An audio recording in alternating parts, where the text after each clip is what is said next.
Now, KOAT Action 7 News live at 6. Coverage you can count on. It could be inappropriate and that this guy may be wanting to do other things to them that could harm them.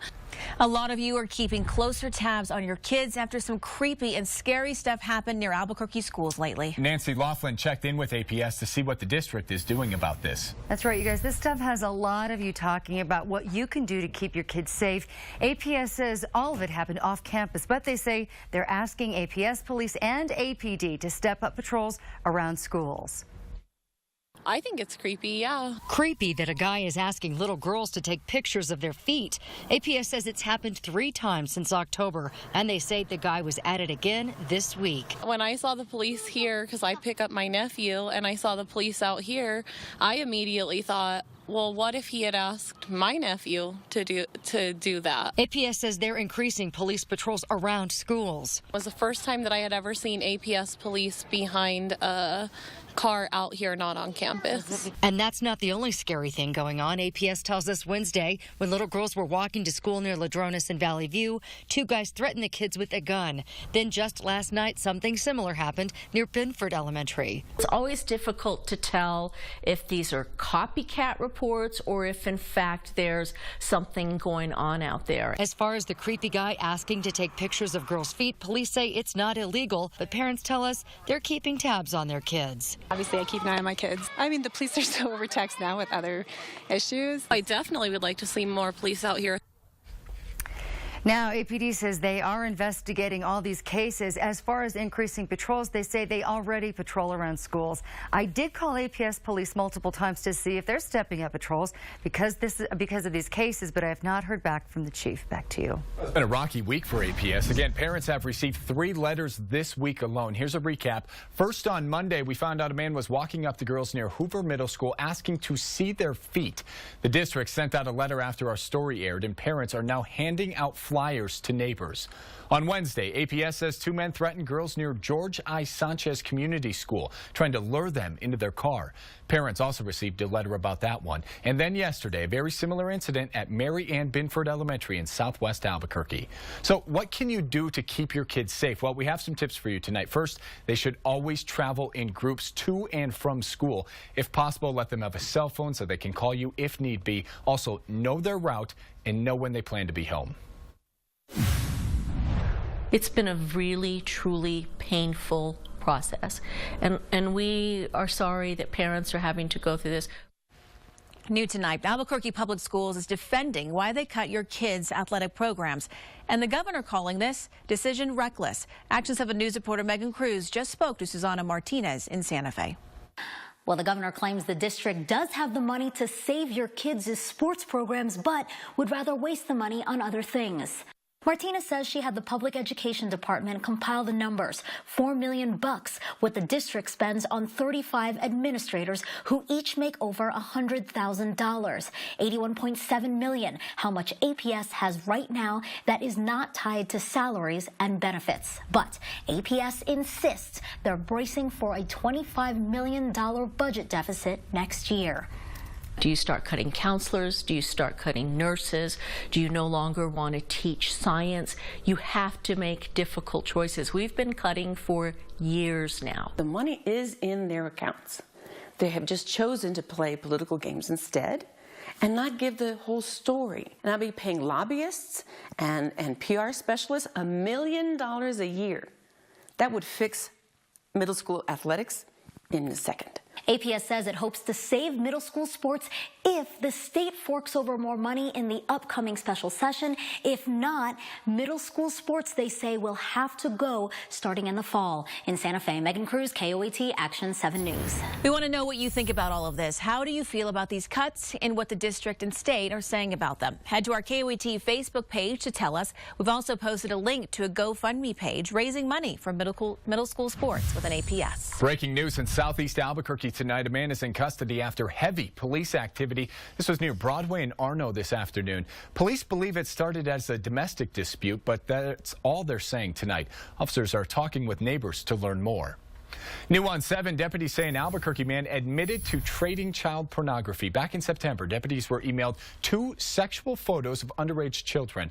Following months of investigating, they traced the email address to Gerald Garrett Bundy. That's when he said he had been trading for child porn. He even told investigators where they could find more graphic photos. Bundy was arrested and put in jail yesterday.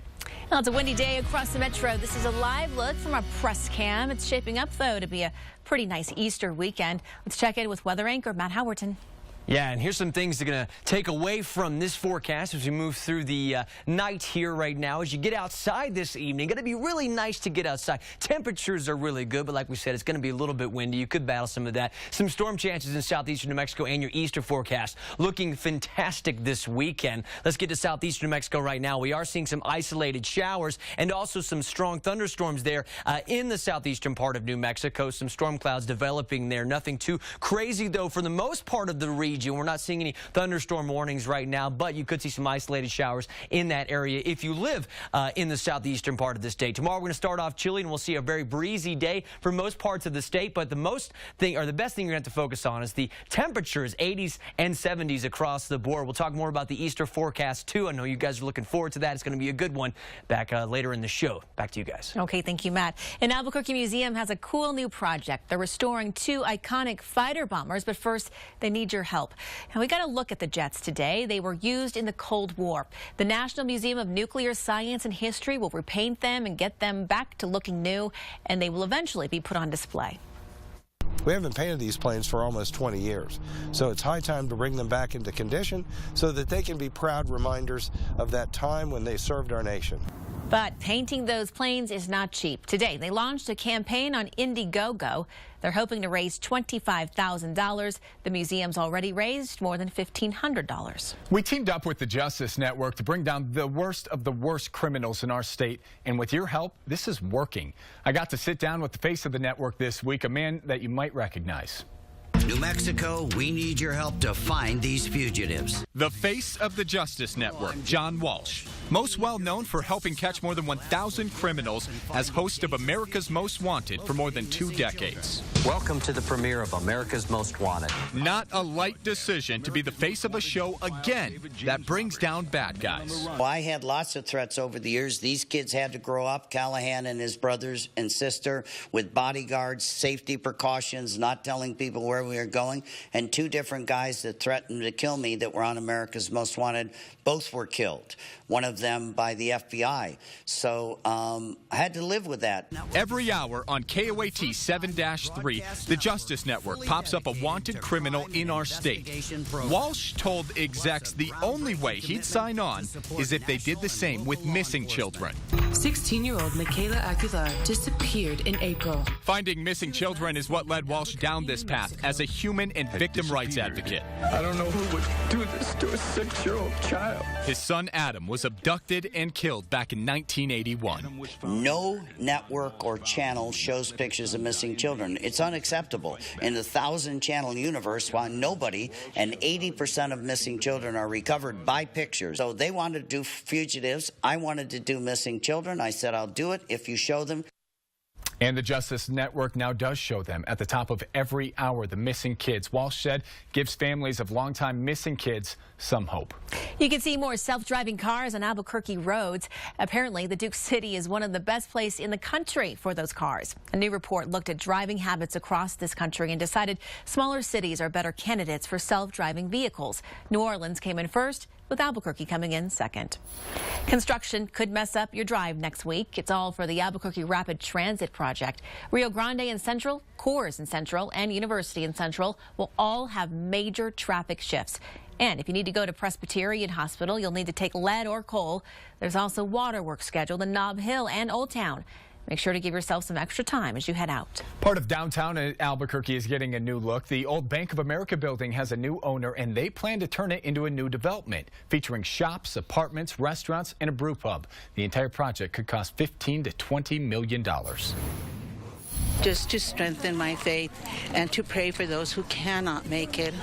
A special Good Friday tradition. We talked to people about what and why they made the climb up Tomei Hill. Plus, all eyes on North Korea. What we're learning about a possible nuclear test that could come this weekend.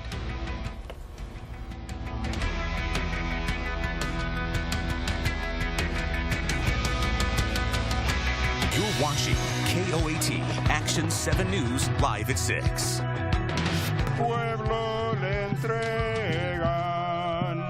It's a Good Friday tradition. New Mexicans making the climb to the top of Tomé Hill. It's a chance to reflect and pray in the sacred spot. Action 7 News reporter Sasha Leninger hiked up the hill with worshipers. She shows us why hundreds made that journey. Been doing this for about 11 or 12 years, lighting midnight. It's a family tradition for the Gutierrez family. Me and my father have done this because my grandma was one of the original penitentes. Their journey starting before sunrise. We walked the hill all the way to the top, light the tabernacle for all the lost souls to be able to find their way up there. But this year, the hike is more emotional. I've never made this hike and my mom is sick. The Gutierrez family is one of many on the hill this morning. Even if I'm older and a little slower, the Lord still gives me the strength to keep climbing this hill. Sarah Griffin and her family have been making their way up Tomé Hill on Good Friday for more than 20 years. Just to strengthen my faith and to pray for those who cannot make it. Once people reach the top of the hill, many take a seat on a rock just like this and use the moment for a time of prayer and reflection. My children, that I have shelter, resources. I'm just so thankful to God for everything He provides for me. Just a lot of thanks for God giving me another day to be alive. At Tomé Hill, I'm Sasha Leninger, KOAT Action 7 News. One New Mexican is carrying on his family's tradition each year at Tomé Hill. He hands out these rosaries to people once they get to the top, along with prayer cards. His family's been doing this for more than 70 years, and today he told us why it means so much. People who passed, maybe even lost, people who couldn't make it, for anybody that just want to come up here, we just want to just spread the love. It goes back to my family that's passed, I'm sure they're looking up and looking back and saying that I'm glad he's still continuing it, it's for them and for people in the future. Yeah, and it's great that they can have something like this to remember their journey to the top. All of the people coming together. I saw your story again on the wood chips up at Chimayo. And then the vendors, the people who show up too, so it's really great. Like-minded people coming together today, thousands of them. Very cool. Meantime, thousands of people made the long, emotional journey to El Santuario de Chimayo. It's that promise that I made it to God and the Virgen de Guadalupe. People from around the world made the trek, a Good Friday tradition here too. Some began their walk days ago. Many believe the church has healing powers and they come to pray for themselves, for loved ones, and for the people they've lost. I believe this is a place of miracles. I think that you may not get exactly what you ask for, but you get what you need. And I think this is the place to come do that.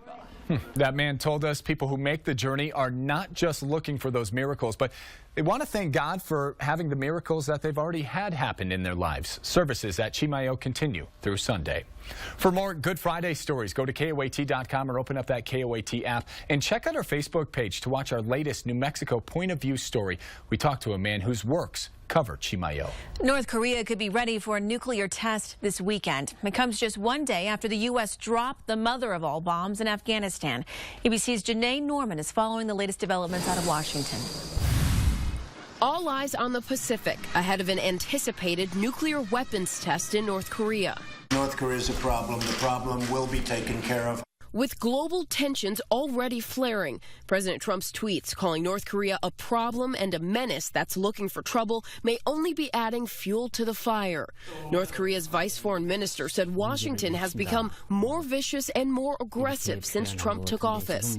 All of this as satellite images show a North Korean nuclear test site primed and ready. North Korea's got to change its behavior. Ahead of that test that could come this weekend, questions over what message dropping that massive bomb in eastern Afghanistan sends to North Korea. That massive ordnance air blast, nicknamed the mother of all bombs, weighs 22,000 pounds and is the largest non-nuclear bomb the U.S. has ever dropped in combat, part of the ongoing fight against ISIS. We will remove the sanctuary in Afghanistan so that fighters may not flow from Syria to Afghanistan. This weapon was the appropriate weapon to use against this target. And prior to this, we didn't have such a target. Former Iranian President Mahmoud Ahmadinejad questioning that on Twitter, asking, is the person that drops the world's largest bomb on Afghanistan a bearer of peace or a demon? It doesn't appear President Trump took any senior staff with him to Mar-a-Lago. ABC News asked which military advisors would accompany Trump on the trip to keep him informed over the weekend, but the White House wouldn't provide any details. Janae Norman, ABC News, Washington. An Albuquerque man was upset when he thought his girlfriend had an affair. So police say he drove to a restaurant and started a fight. Police say it happened at El Bruno restaurant on 4th Street last night. The owner told officers John Lucero confronted two customers, and after he was told to leave, he slashed their tires and keyed their cars. It caused more than $2,000 in damage. The two other people said they were just having a meeting at the restaurant during that time. Lucero is now in jail. A lot of parents in Santa Fe are furious. Their child's school could shut down. Earlier this week, we told you the district is considering closing two schools, Nava and E.J. Martinez Elementaries. It's because budget cuts up there. Santa Fe New Mexican reports parents and teachers vowed to fight the plan during two meetings last night. Now, if the district decides to close those schools, it would happen after the school year. Well, thanks to you, a lot of students won't have to go hungry at school. Flying Star held a grilled cheese fundraiser this week to cover unpaid student lunch tabs. The restaurant ended up selling more than 600 sandwiches, all going to a good cause. The district did not say how much money they raised. The hits just keep coming for the UNM men's basketball team. Another player is now leaving the program. Xavier Adams says he wants a fresh start, so he's leaving. Adams tore his ACL this season. He's from Texas, so he hopes to find a school back there. Told our partners at the Journal the decision was not influenced by the coaching change. And remember, Coach Craig Neal was fired earlier this month and was replaced this week by NMSU coach Paul Weir. Summer is just around the corner. That means a lot of you are getting ready to hit the lake in the coming months, but the state wants to make sure that you stay safe out there. The State Parks Department is offering free boating safety classes this weekend. There will be two classes tomorrow, one in Elephant Butte Lake and one at Heron Lake. They'll run from 8 to 5. Sunny and the day, but can we hold on to this weather throughout the Easter weekend? Well, Matt has that answer in his full forecast coming up next.